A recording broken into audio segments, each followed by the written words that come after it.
নমস্কার বন্ধুরা, চেটেপুটে চ্যানেলে আপনাদের সবাইকে স্বাগত। আজকে আমি আপনাদেরকে একটা টিফিন রেসিপি করে দেখাবো, চিড়ের পোলাও। খুব সহজ পদ্ধতিতে তাড়াতাড়ি এটা আপনারা বাড়িতে বানিয়ে নিতে পারবেন, আর বানানোর পরে এটা কিন্তু খুবই ঝরঝরে হবে। চলুন তাহলে রেসিপিটা আমি কিভাবে করি সেটা আপনাদেরকে দেখাচ্ছি।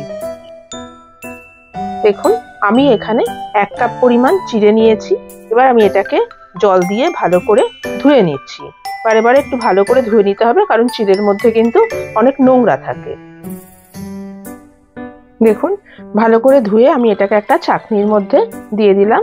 তারপরে এর মধ্যে আমি সামান্য একটু নুন আর হাফ টিস্পুন মতো চিনি দিয়ে আমি এটাকে ভালো করে মিশিয়ে এটাকে আমি আলাদা করে রেখে দেব। একদম জল ঝরে এটা কিন্তু একদম শুকনো হয়ে যাবে।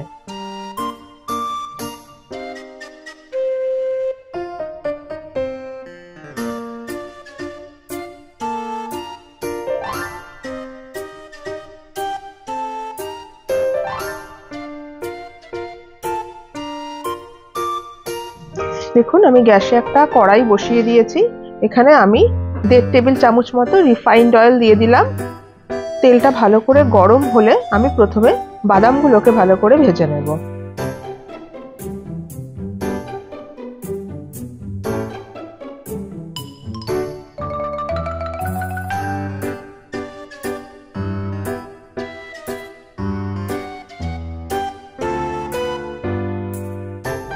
দেখুন, বাদামটা আমার ভালো করে ভাজা হয়ে গেছে। এবার আমি তেল থেকে বাদামটাকে তুলে নিচ্ছি।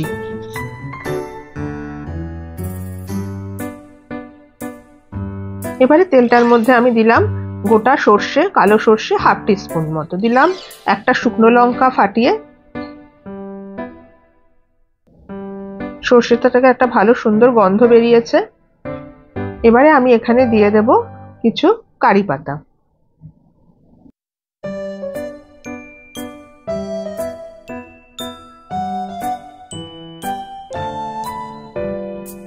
ফোড়নটা হয়ে গেছে। এবার দিলাম আমি একটা পেঁয়াজ কুচি।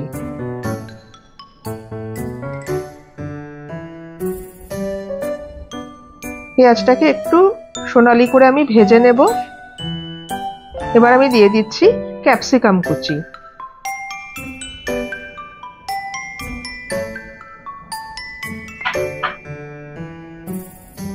এবার দিলাম আমি গাজর কুচি। আপনারা কিন্তু আপনাদের পছন্দ মতো সবজি দেবেন, যে যেরকম সবজি খান পছন্দ করেন। যেমন কড়াইশুঁটিও দিতে পারেন, আলু দিতে পারেন, সবটাই আপনাদের উপরে।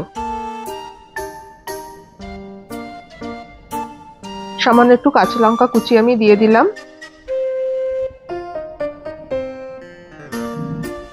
এবার দিচ্ছি আমি স্বাদ মতো নুন, আর দিচ্ছি হাফ টিস্পুন হলুদ গুঁড়ো। ভালো করে আবার আমি মিশিয়ে নিচ্ছি।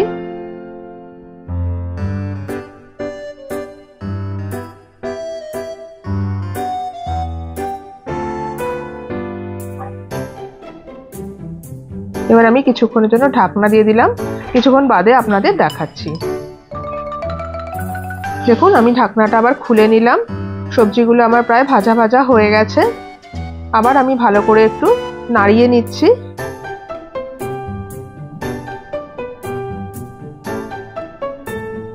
এবার আমি দিচ্ছি একটু কিশমিশ। এখানে কিন্তু আপনারা একটু কাজু বাদামও দিতে পারেন।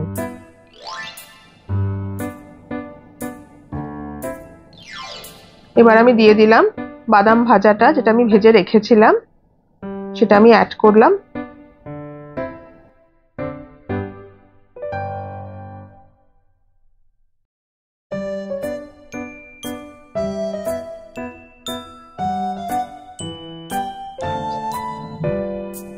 ভালো করে আবার আমি মিশিয়ে নিচ্ছি।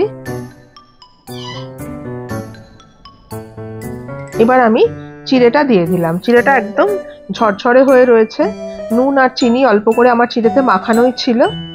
ভালো করে এবার আমি এই মশলাটার সাথে চিড়াটাকে মিশিয়ে নিচ্ছি। খুব তাড়াতাড়ি হয়ে যায়, আর খেতেও খুব সুস্বাদু হয়, একদম ঝরঝরে হয়।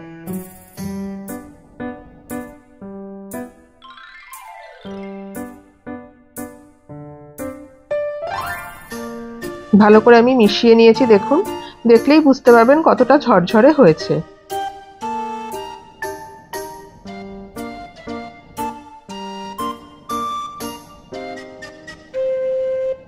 আমার চিড়ের পোলাও রেডি। আমি এটাকে এভাবে সার্ভ করলাম। আপনারা অবশ্যই এইভাবে একবার ট্রাই করবেন, দেখবেন সত্যিই খুব ঝরঝরে হয় আর খুবই সুস্বাদু হয়। আমার এই ভিডিওটা যদি আপনাদের পছন্দ হয়ে থাকে তাহলে অবশ্যই একটি লাইক করবেন আর আমার চ্যানেলটিকে সাবস্ক্রাইব করে আমার পাশে থাকবেন প্লিজ। আর পাশে থাকা বেল আইকনটিকে প্রেস করবেন যাতে আমি যখনই কোনো নতুন ভিডিও আপলোড করব তার নোটিফিকেশন খুব তাড়াতাড়ি আপনাদের কাছে পৌঁছে যায়। তাহলে আজকে চলি, আবার চলে আসবো অন্যদিন নতুন কোনো রেসিপি নিয়ে। সুস্থ থাকবেন, ভালো থাকবেন, নমস্কার।